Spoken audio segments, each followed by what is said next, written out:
आपकी नज़र प्रस्तुत करने जा रही हूँ। मेरी रिक्वेस्ट है आप सभी से कि अपने मोबाइल फोन आप प्लीज साइलेंट मोड पर डाल दें, और अगर बंद कर सकते हैं तो इससे बड़ी अनुभूति आपको नहीं होगी। तो पेशे नजर आज की प्रस्तुति सिडक्शन है।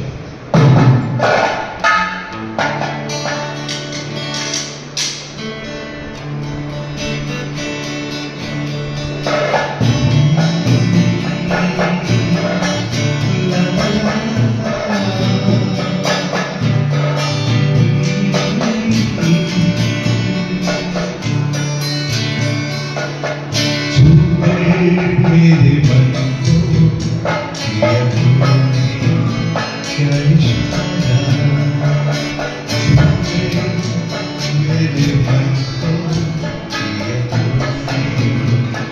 इशारा।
मेरे सारे किरदारों में मुझे पीटर सेमिनिच सबसे अधिक पसंद है,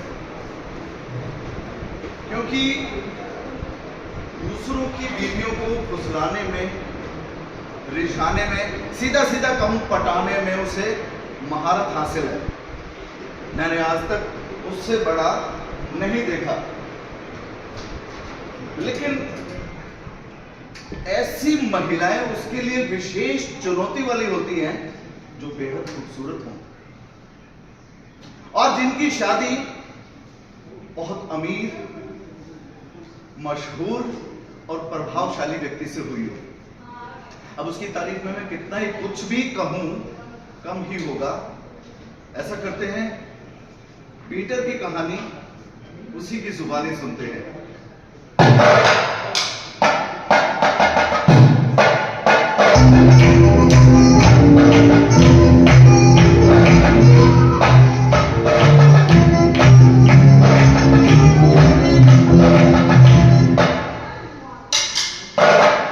इजाजत हो तो कहूं कि दूसरों की बीवियों को पटाने वाला इंसान मैंने मुझसे बढ़कर आज तक नहीं देखा।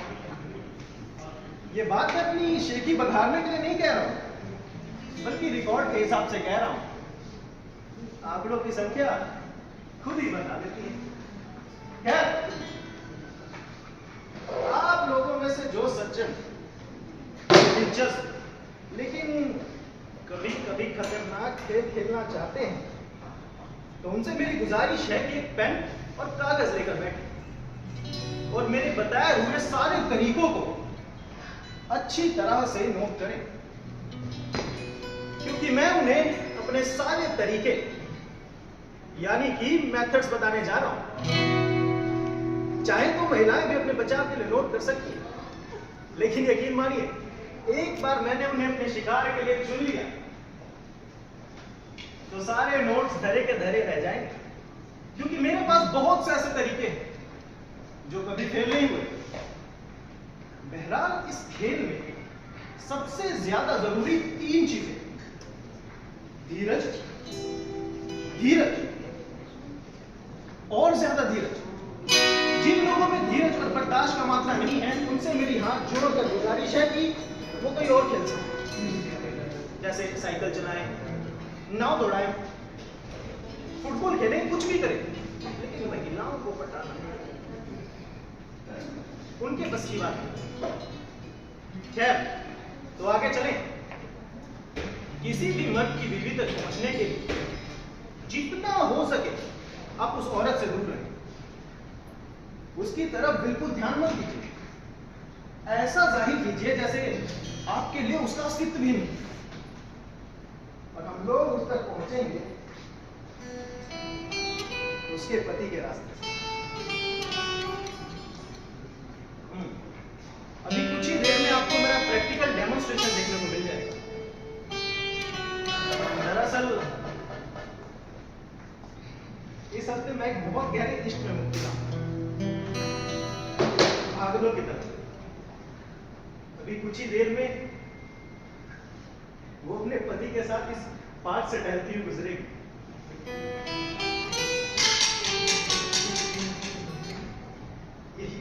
यही सोचकर मेरे दिल की धड़कनें बढ़ती जा रही हैं। मेरे शरीर का रोम रोम चीखकर कहता है कि आगे बढ़ो, और उसके गले में बाहें डालकर उसे अपने सीने से लगा। मगर देखिएगा ये ग्रेट मास्टर क्या करता है। मैं इतना ठंडा नजर आऊंगा जैसे बर्फ का गोला। देखो वो आ रही है। मेरे दिल की मलिका अपने चिड़ी के गुलाम को।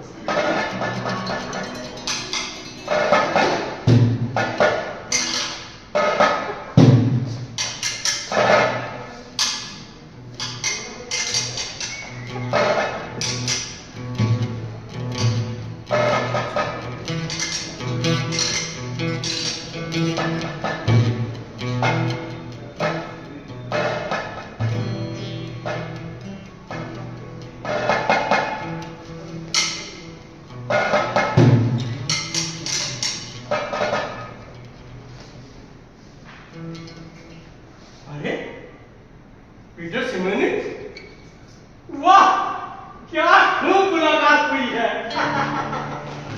अरे मिकी, कैसे हो तुम? बहुत शानदार नजर आ रहे हो। शुक्रिया शुक्रिया। हाँ, तुम पीटर बदमाश कहीं के हैं? तुम तो हमेशा ही शानदार नजर आते हो। एक्सक्यूज मी, मेरी वाइफ से मिले? आई रीना, बोलो हो, मिल तो चुके हो। अरे यहाँ डिनर पर साथ साथ तो बैठे थे। माय डियर आई, मुझे नहीं पता कि इस जादूगर ने उस दिन तुमसे क्या बातें की होंगी, है, लेकिन आइंदा के लिए तुम्हें सावधान कर दूं कि ये आदमी एक नंबर का बदमाश, बदनाम, कुम्हारा और तलवारबाजी का उस्ताद है। फिलहाल तुम्हारे बारे में इतनी ही तारीफ कर सकता हूँ पीटर। तुम तो हमेशा बात को बढ़ा चढ़ा कर कहते हो। मैम, बहुत अच्छा लगा आपसे दोबारा। अरे हम बाद में टहलने के लिए निकले थे। अगर मन हो और कोई खास काम ना हो तो आ जाओ हमारे साथ। बहुत बहुत शुक्रिया निकी, लेकिन फिलहाल मैं अभी यहाँ से हिल भी नहीं सकता हूँ। मेरे जीवन में एक नए प्यार का आगमन हुआ है। मेरे पाँव पत्थर क्यों जाते हैं जब तक कि मैं उसका दीदार नहीं कर लेता। उसका फूल सा चेहरा देखकर ही मुझे प्राण वापस लौटते हैं। कमाल है पीटर, कमाल करते हो तुम तो। कैसी है? खूबसूरत? खूबसूरत? अरे भला की खूबसूरत, भला की हसीना। क्या बात? जैसे आसमान से कोई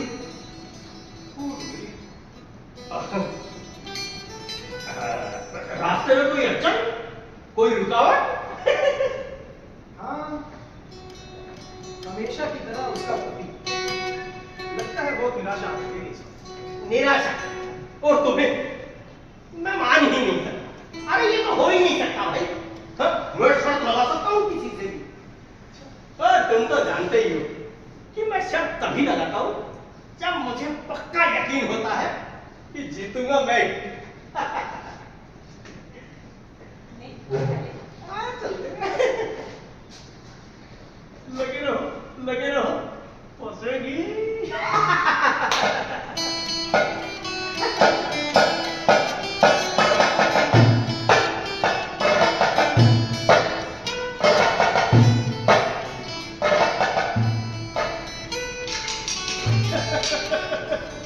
मैडम बहुत बढ़िया रहा है ना। किसी असली प्रोफेशनल का काम देखकर सभी घर से अपने आप झुके जाते हैं। क्या आप लोगों ने नोट किया कि ना तो हमारी ठीक से एक बार भी नजरें मिली, ना हमने कोई बातचीत, फिर भी मेरे बारे में उसे कितनी जानकारी मिल गई। पहला कि मैं एक मशहूर कुंवारा हूं, दूसरा कि मैं किसी के इश्क में मुब्तला हूं। ऐसी बातों से रोमांटिक औरतों में बहुत चुलझुली होती है। तीसरा कि मैं एक बहुत अच्छा तलवारबाज हूं, उसके आलसी पति के मुकाबले में तो कई बेहतर। चौथा और ये सबसे खास बात है कि औरतों के मामले में मैं बहुत ही खतरनाक आदमी हूं। अगर सच कहूं तो इस वक्त उसके दिल में मेरे लिए नफरत ही नफरत हो। वजह नंबर 1, क्योंकि मैं एक गिरे हुए चरित्र का बहुत ही गंदा आदमी। वजह नंबर 2 कि मैं अपने इरादों को बयान करने में बेशर्मी की हद तक देता। और वजह नंबर 3 कि मेरी दिलचस्पी उसमें नहीं किसी और में है। अगर अपनी तारीफ में मैं कुछ आगे बढ़ गया हूं तो मुझे माफ कीजिएगा, लेकिन आप लोग ये बताइए, आप ये सब ठीक से नोट कर रहे हैं? क्योंकि यहीं से रास्ते में नए और नाजुक मोड़ आना चाहिए। तो खैर आगे चले। तो अब अगला कदम है हिप्नोसिस, यानी कि सम्मोहन का। सम्मोहन आंखों से नहीं बल्कि जबान के जहर से, जैसे कोई सांप अपने शिकार की तरफ बढ़ता। और मजे की बात पता है क्या?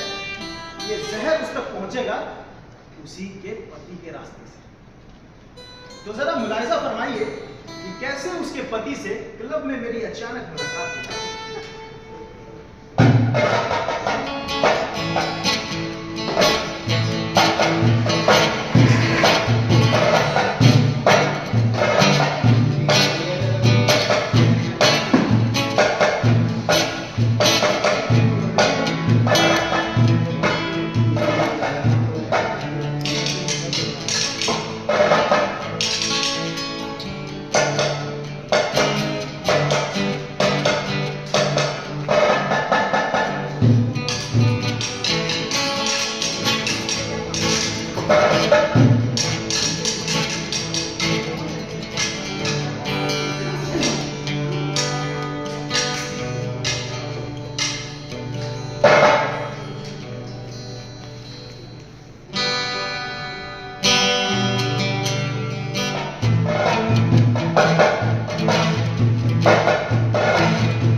पीटर,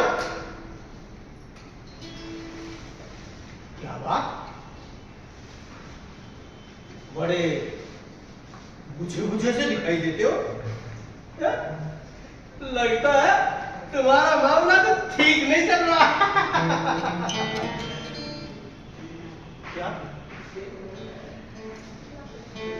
मैं इतना जाहिर हो गया क्या मेरे चेहरे से? उफ, मैं बर्बाद हो गया। उसका चेहरा देखने को तरस गया। आखिरी बार उससे तब मुलाकात हुई थी जब तुमसे और तुम्हारी प्रिय पत्नी से बाद में भेंट हुई थी। तब से ना मुझे ठीक से खाना नसीब हुआ है और ना ही नींद। मेरी सारी पतंग में कम से कम 2 इंच ढीली हो गई है निकी। कम गलत करो मेरे लोग। उफ निकी, मैं क्यों ऐसी औरतों के पीछे अपनी जवानी बर्बाद कर रहा हूं जिन्हें मैं कभी अपना नहीं बना पाऊं, न जिन्हें कभी अपना बना पाऊं।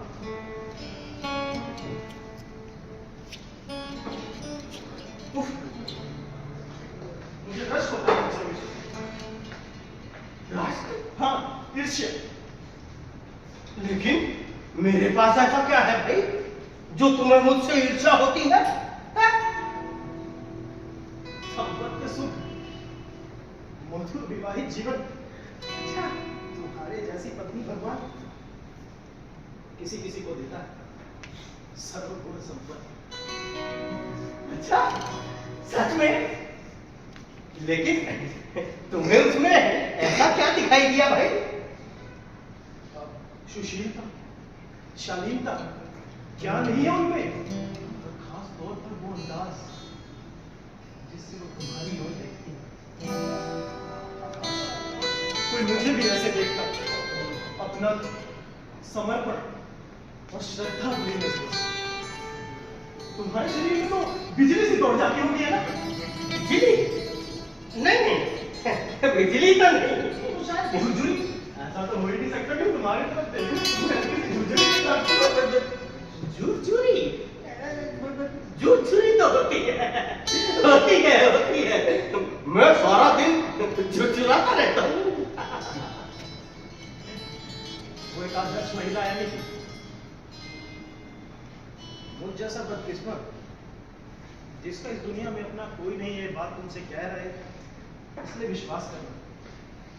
तुमने वाकई कोई पुण्य कर्म किया होगा जो तुम्हें ऐसी पत्नी मिली। वाकई किस्मत वाले हो। अरे ऐसी क्या बात है भाई? है? हो सकता है तुम्हारी किस्मत भी तुम पर मेहरबान हो जाए। है?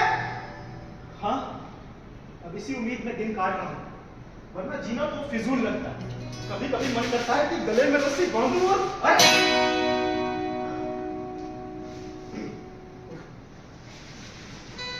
सॉरी, देर हो रही है, चलता हूँ। डॉक्टर इंतजार कर रहा होगा। डॉक्टर? अरे खैर तो है भाई। ऐसी क्या बीमारी हो गई तुम्हें? बस यूं ही मानसिक तनाव, उदासी, डिप्रेशन वगैरह। अच्छा, चलता हूँ। हाँ, अपनी प्यारी पत्नी को मेरी तरफ से नमस्कार।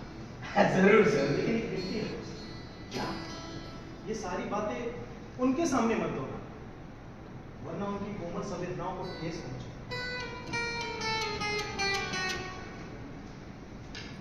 काश कोई मेरी संवेदनाएं कैसे समझ सके।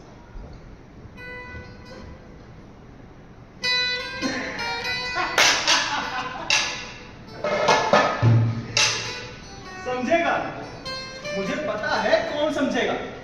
अरे वो समझेगी, लेकिन अब देखना है कि कब समझेगी और कब मेरी बाहों में आएगी। तब तक अभी बहुत सारे काम करने हैं, लेकिन ये सारे काम मुझ अकेले को नहीं, मेरे सहयोगी, मेरे मित्र श्रीमान निकी साहब करेंगे। वो हम आज अचानक क्लब में पीटर सिडोनी से मुलाकात हो गई।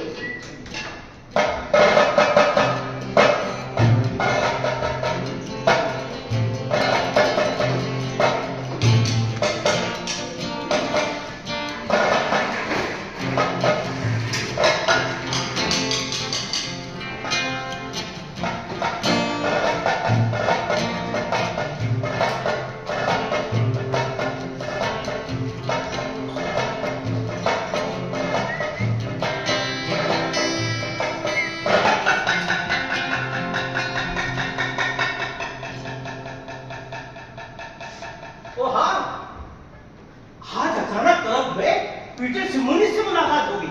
कौन? अरे पीटर, वही जिससे पिछले हफ्ते बाद में मुलाकात हुई थी। अरे सुंदर सजीला सा नौजवान,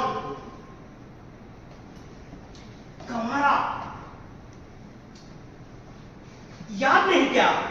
बहुत ही गंदा और घटिया किस्म का इंसान था, बस इतना याद है मुझे। अरे नहीं, अगर अपने बारे में उसके विचार सुनोगे ना तो ऐसा हरगिज नहीं करोगी। हाँ, उस बदमाश के विचार जानने में मुझे कोई दिलचस्पी नहीं है, समझे? लेकिन अरे तुम्हारे बारे में बहुत अच्छी अच्छी बातें की है भाई। तुमसे बहुत ज्यादा प्रभावित हुआ वो, है? तुम्हारी सुंदरता से, तुम्हारी सुशीलता से। उसे लगता है तुम में किसी को प्यार करने की असाधारण क्षमताएं और विशेषताएं हैं। जैसे कि तुम्हारी आंखें और जिस अंदाज में तुम मुझे देखती हो, वगैरह वगैरह। तुम्हारे बारे में बहुत कुछ कहा, लगातार कहता रहा।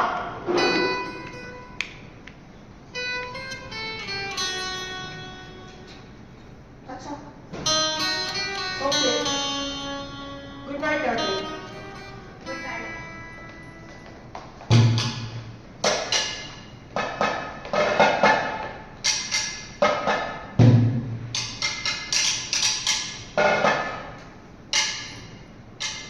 और इसके अलावा और क्या कहा उसने मेरे बारे में? किसने? पीटर ने? जो भी नाम हो उस घटिया इंसान का, और क्या कहा उसने मेरे बारे में? बस वही सब कुछ जो मैंने तुम्हें बताया। लेकिन तुम तो कह रहे थे कि वो लगातार कह रहा था। सो तो है। तुम क्यों चुप हो गए? अगर वो लगातार कह रहा था तो तुम्हें चुप नहीं करना चाहिए था ना। या तो तुम भी लगातार बोलते हो या फिर चुपचाप जाके सो जाओ। अरे उसने कहा उसे मुझसे बहुत ईर्ष्या होती है। क्यों? कहने लगा काश उसे भी कोई उन्हीं नजरों से देखे जिन नजरों से तुम मुझे देखती हो। अब उसे कैसे पता कि मैं तुम्हें किन नजरों से देखती हूँ? वो उस दिन जब पार्क में मुलाकात हुई थी, शायद उसकी नजरों ने उस समय तुम्हें देख लिया होगा जब तुम्हारी नजरें मुझे देख रही थी, और जिसकी वजह से मेरे बदन में झुरझुरी हो रही थी।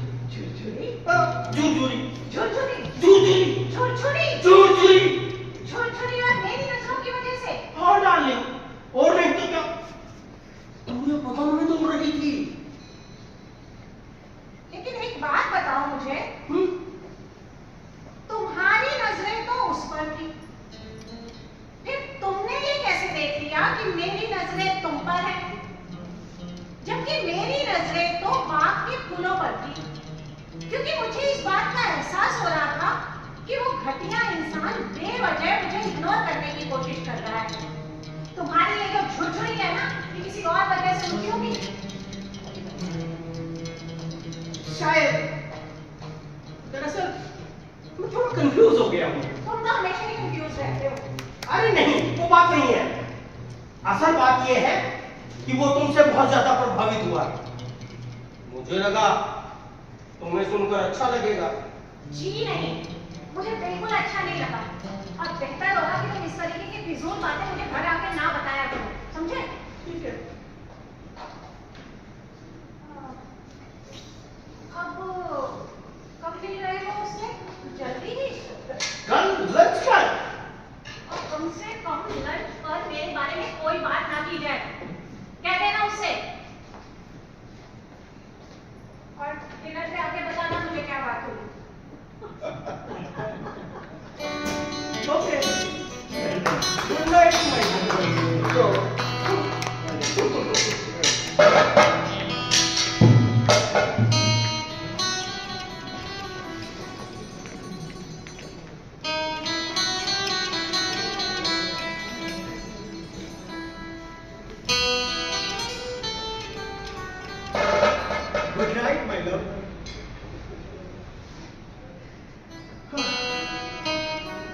चमत्कारी शक्तियों को देखकर मैं खुद हैरान हूं। उसके दिल में ना मेरे लिए सिर्फ दिलचस्पी पैदा हो गई है, बल्कि मेरा नाम सुनकर उसका दिल फड़फड़ाने लगा है।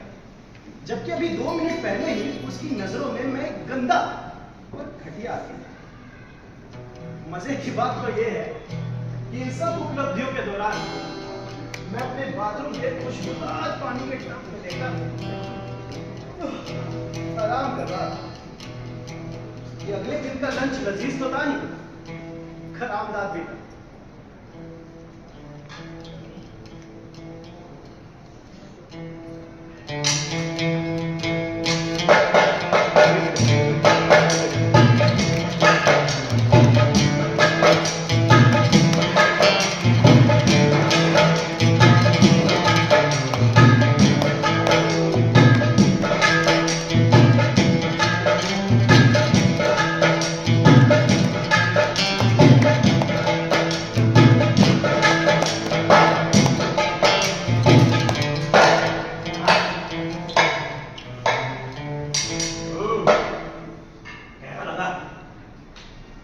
सर मुझे तो मजा आ गया।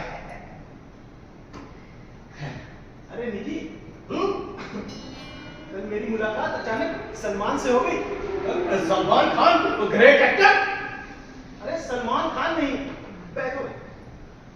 सलमान एक बहुत मशहूर चित्रकार है। किसी नेता ने उसे असाधारण रूपसी का चित्र बनाने को कहा। मैंने फौरन हाँ कर दी। हाँ, बहुत अच्छा किया। मैंने कहा ऐसी असाधारण रूपसी को तो मैं जानता हूँ। सच में? हाँ। लेकिन उससे बात करने की मुझ में हिम्मत नहीं।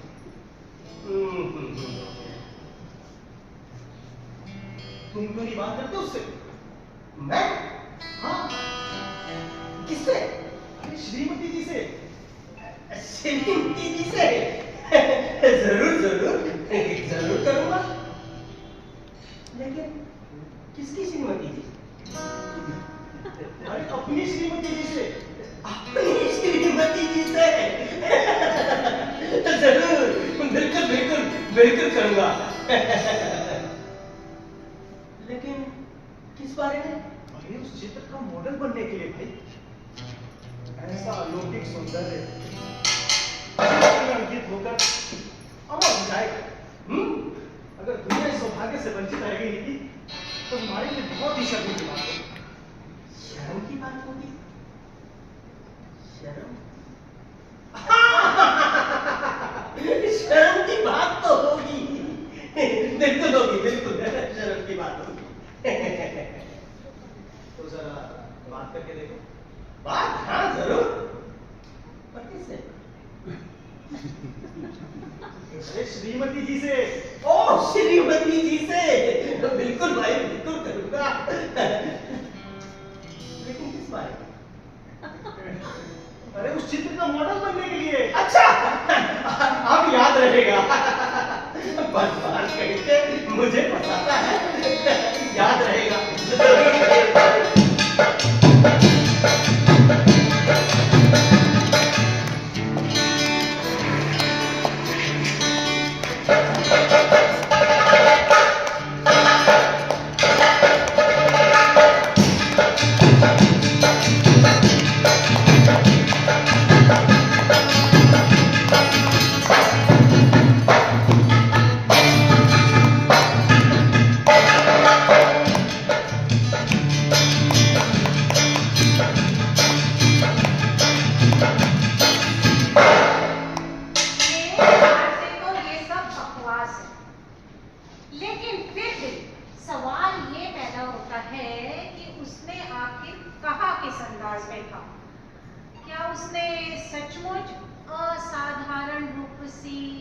ऐसे शब्दों का इस्तेमाल किया था? हाँ बिल्कुल, इन्हीं शब्दों का इस्तेमाल किया था। और ये भी कि अगर दुनिया इस सौभाग्य से वंचित रह गई तो ये हम सबके लिए शर्म की बात होगी। शर्म की बात। ज्यादा ही कह जाता है। बस यही कहा था या कुछ और भी कहा था? कुछ और अरे हाँ, कहा था ना, क्या? अलौकिक सौंदर्य कहा था। तो ये तो मुझे कब बताने वाले थे? अलौकिक सौंदर्य भूल गया था भाई मैं, जबकि ये शब्द तो उसने कई बार कहा था। कई बार? हाँ, लगातार? हाँ। कितनी बार? एक बार, दो बार, तीन बार, कितनी बार? एक मिनट, सोच के बताता हूँ। हाँ, सोचो अच्छे से सोचो। एक, दो।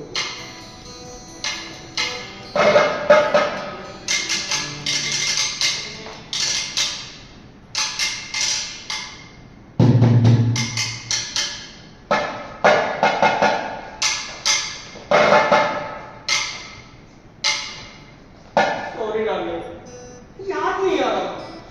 छोड़ो नहीं, कोई बात नहीं। लेकिन ना आइंदा से तुम ना उसकी बोली हुई हर बात लिख लिया करो। तुम तो हर बात भूल जाते हो, कुछ याद नहीं रहता। अरे हाँ, ये तुमने बिल्कुल ठीक कहा। मैं ना लिख लिया करूंगा। ये देखो ना।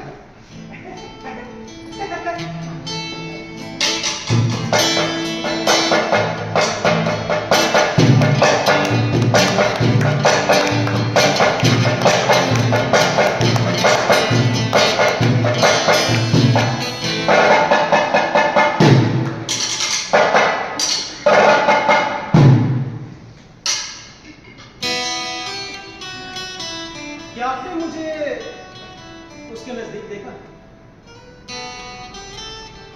क्या हमें कोई बातचीत हुई? क्या हमें कोई खतों की दावत हुई? नहीं मेरे प्यारे दोस्तों, ऐसा कुछ भी नहीं हुआ। फिर भी अपने पति के मुख से निकले मेरे एक एक शब्द पर उसके कान लगे रहे। कमाल की बात है ना, 2-3 हफ्ते तक ये फॉर्मूला इस्तेमाल करते रहे।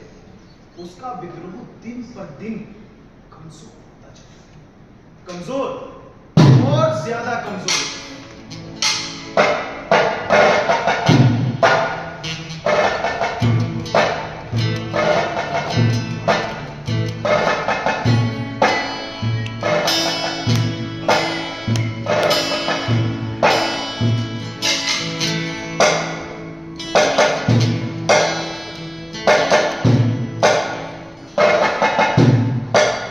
उसका दिमाग कहीं और भटक रहा होता है। कहाँ? सच पूछो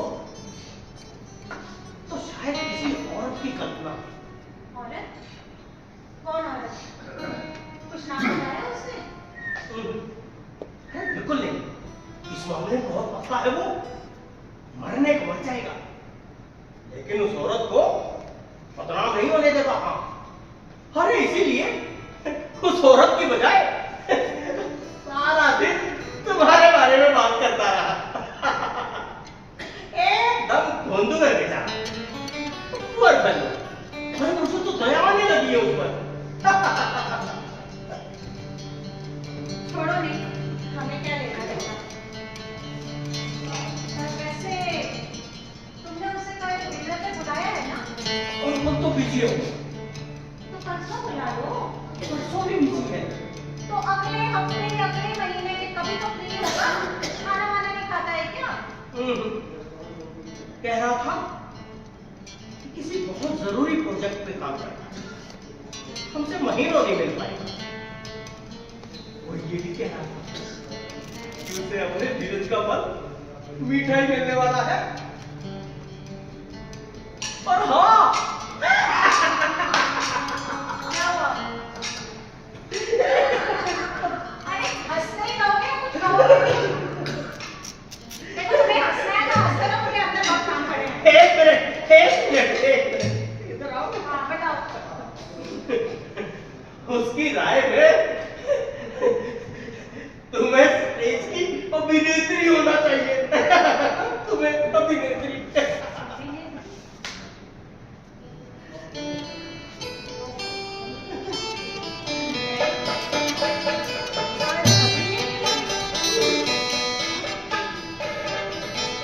लेकिन क्यों क्यों भला? अरे उसने कहा एक मिनट, अगर उसी के शब्दों में कहूंगा तो अच्छा लगेगा ना। हाँ, और कोशिश करो कि उसी अंदाज में बताओ जिस अंदाज में उसने कहा था। अरे मैंने लिखा हुआ नहीं। उसने कहा जिस नारी के पास ऐसा आकर्षक व्यक्तित्व हो, बौद्धिक प्रखरता और कोमल संवेदनशीलता हो, उसका केवल हाउसवाइफ बने रहना कला संसार के प्रति अन्याय है। हे भगवान, ये सब कहा उसने। और आगे, ऐसी नारी से रोजमर्रा के तुच्छ कामों की अपेक्षा करना जघन्य अपराध है। बस नहीं, बस मैं और नहीं सुन पाऊंगी। ऐसी देवीय प्रकृति को समय और आकाश की सीमाओं में बांधना असंभव है। बस नहीं, बस चुप हो जाओ। और फिर अंत में उसने कहा, अगर मैं कहीं और उलझा हुआ ना होता तो तुम्हारी वाइफ को तुमसे छीन लेता। वाइफ को छीन लेता। क्या ऐसा कहा उसने? हाँ, अब मैंने लिखा हुआ नहीं। लेकिन इस पर तुमने क्या कहा? मेरे लिए ये जानना बहुत जरूरी है निक कि इस पर तुमने क्या कहा? अरे, मैं क्या कहता? मैंने कहा छीनने की क्या जरूरत है, ऐसे ही ले लो अगर तुम्हारे पास जाए। मैं तो कुश्ती थोड़ी करूंगा तुमसे उसके पीछे। बस नहीं, अब बहुत हो गया। मैं कह देती हूँ, आज के बाद तुम उससे मेरे को उसके बारे में कुछ मत बताना और ना ही मेरा कोई जिक्र उससे करना। लेकिन मैं क्या करता हूँ डार्लिंग, जिक्र तो हमेशा नहीं करता है। अरे वो तो मुझ पर इल्जाम लगा रहा था। क्या? कह रहा था मैं तुम्हें समझता नहीं। जोर से चीख कर कहने लगा, वो नारी हवा का एक खूबसूरत झोंका है जिसे तुम मुट्ठी में कैद नहीं कर सकते। वो एक आवाज है जो दीवारों से भी छन जाएगी। अगर मैं दुर्गनेय होता तो उसे नायिका बनाकर एक उपन्यास लिख डालता जिसका नाम रखता मचलती आरज़ू या जज्बात की देवी। बहुत ही अजीब आदमी है वो, सचमुच बहुत ही अजीब।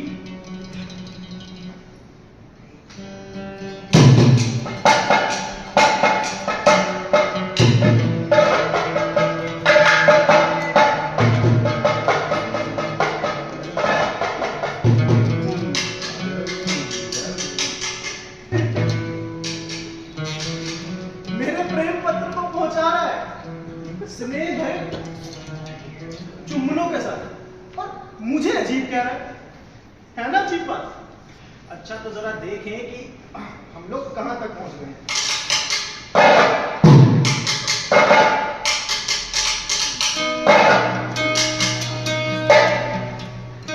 वो बेचारी औरत मुझसे मिलने के लिए छटपटा रही है, बेचैन हो रही है, क्योंकि उसे ऐसा लगता है कि दुनिया में सिर्फ एक मैं ही हूं जो उसे समझ सकता है, अंडरस्टैंड कर सकता है। बोलता उसका पति है, लेकिन आवाज उसे मेरी सुनाई देती है। मेरे शब्द उसके कानों में गूंजते हैं, उसके दिल में उतर कर मीठा मीठा रस घोलते हैं। ये रस जो मीठा होने के साथ साथ जहरीला है।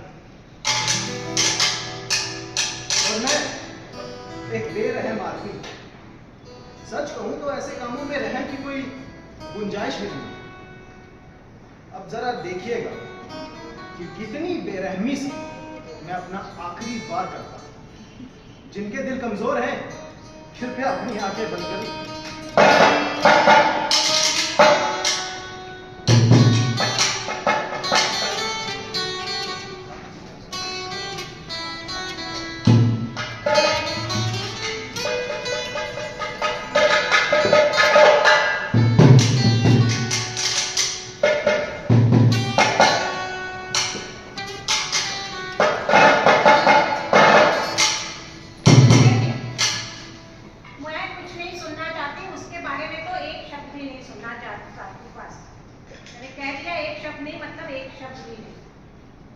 लेकिन उसने भी तो यही कहा था कि भगवान के लिए मैं तुम्हें कुछ भी ना बताऊं,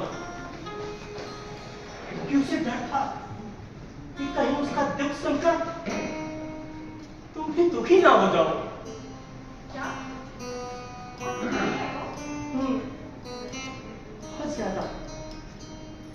आंखें वीरान, दिल परेशान, ना कुछ खाता है ना कुछ पीता है, सारा दिन दीवानों की तरह गुमसुम बैठा रहता है। लेकिन क्यों? आखिर हुआ क्या है उसे?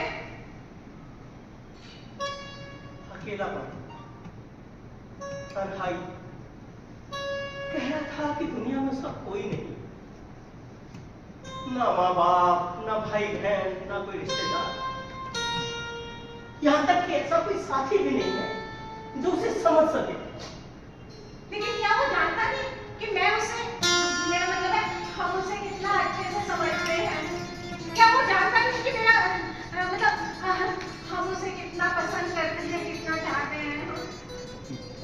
क्या उसे मालूम नहीं कि मेरा दिल मतलब हम दोनों का दिल उससे मिलने के लिए कितना तड़पता है और हम दोनों का ही? अरे बिल्कुल, मैंने बहुत समझाया उसे, बहुत कहा कि भाई हमारे साथ आ जाओ, हमारे साथ हमारे घर पे रहो, हमारे साथ खाना खाओ, तुम्हारा मन बहल जाएगा। बिल्कुल। लेकिन नहीं, सब इनकार करता। कहने लगा, रहने दो, मैं तुम लोगों को भी दुखी कर दूंगा। क्या? बहुत दुखी है वो? आजकल किसी से मिलता जुलता नहीं, घर में अकेलापन और तन्हाई खाने को मिलते हैं, इसलिए रातों को उठकर उसी सुनसान बाग में घूमता रहता है, अकेला। मैं पढ़िए। यही कोई 8-9 बजे के बीच में। अरे हाँ, मैं तो तुम्हें बताना ही भूल गया। अरे बॉस्को दंपत्ति ने कल हमें डिनर पर बुलाया है। मैंने 8 बजे का बोला, ठीक है ना? नहीं नहीं, मुझे कल सोफिया आंटी से मिलने जाना है। उनका फोन आ चुका है कई बार, उनकी तबीयत ठीक नहीं है तो मुझे देरी हो जाएगी। 9-9:15 बजे तक मैं पहुंच पाऊंगी।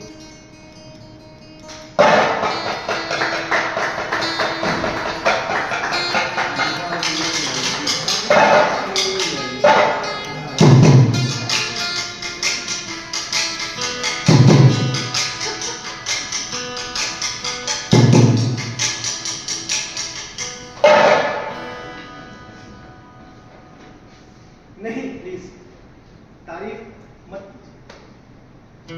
क्योंकि इस उपलब्धि का श्रेय मुझ अकेले को नहीं, बल्कि मेरे सहयोगी, मेरे मित्र श्रीमान पतिदेव जी का भी इसमें बराबर का योगदान।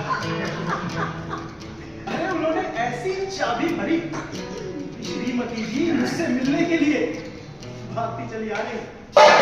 देखिए, मेरा ख्याल अब इस आखिरी सीन से आप लोग नजरें हटाकर कुछ प्रोग्राम वगैरह देखें, क्योंकि अगले कुछ लम्हे बहुत ही व्यक्तिगत होंगे और मैं एक भद्र पुरुष हूं।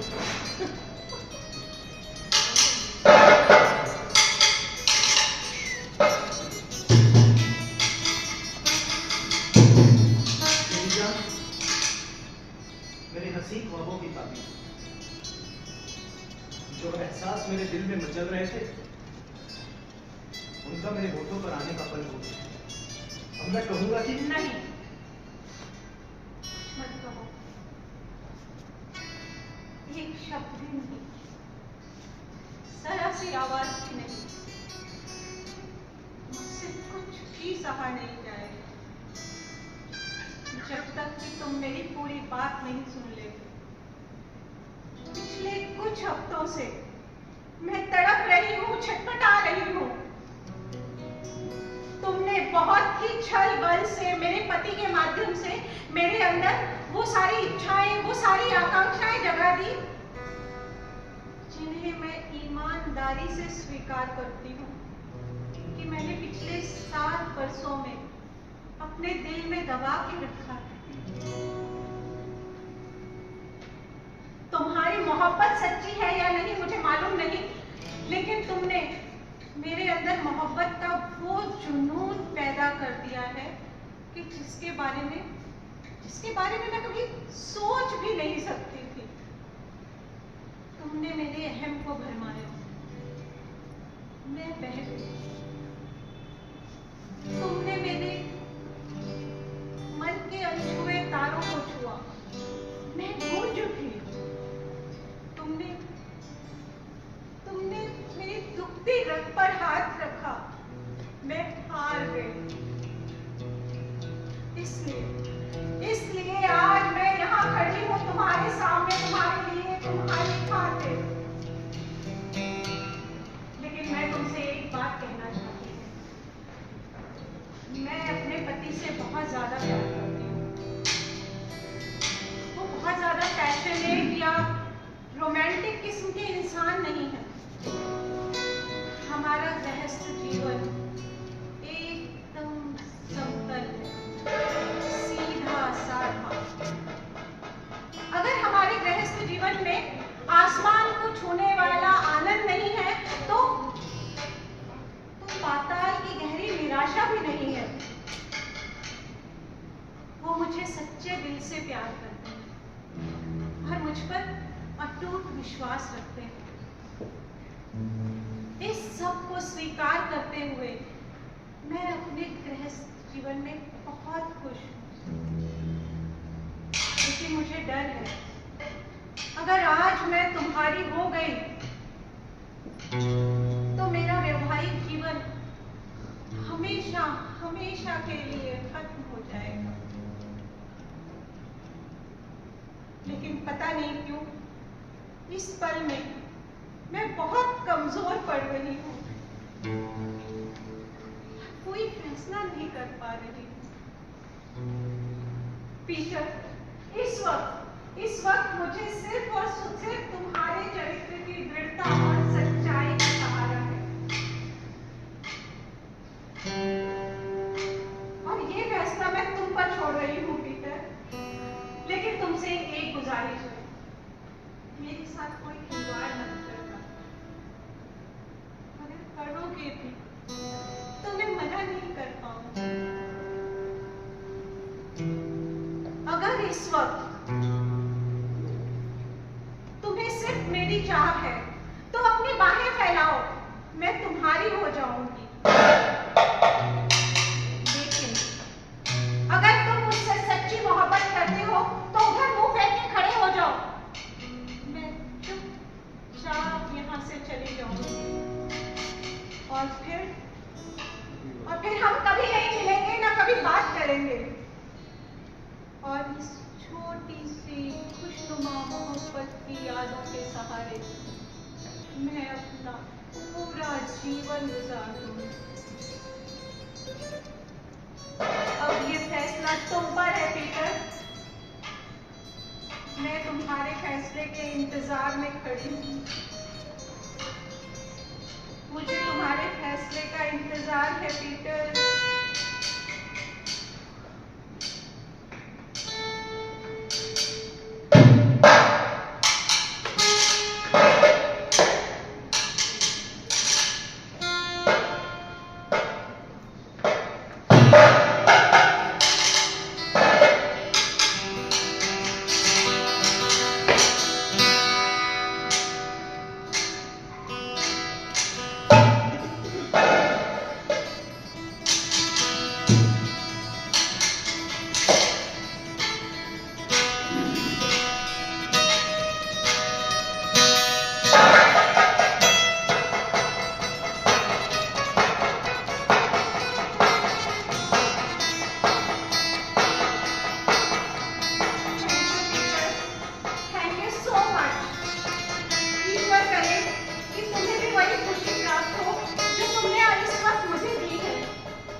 नीतियों के भूतपूर्व शिकारी पीटर सेवेलिच ने उस दिन के बाद अपना दायरा अकेली और अविवाहित महिलाओं तक सीमित कर लिया।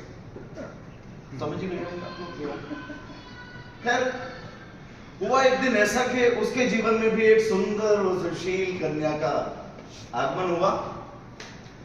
दोनों ने शादी की, खुशी से रहने लगे।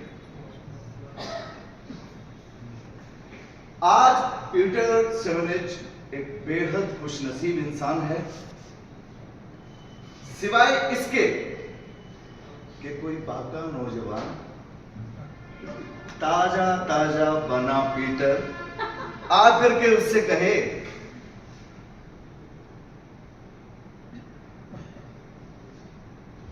वो आकर के उससे कहे कि आपकी बीवी असाधारण रूप से सुंदर है।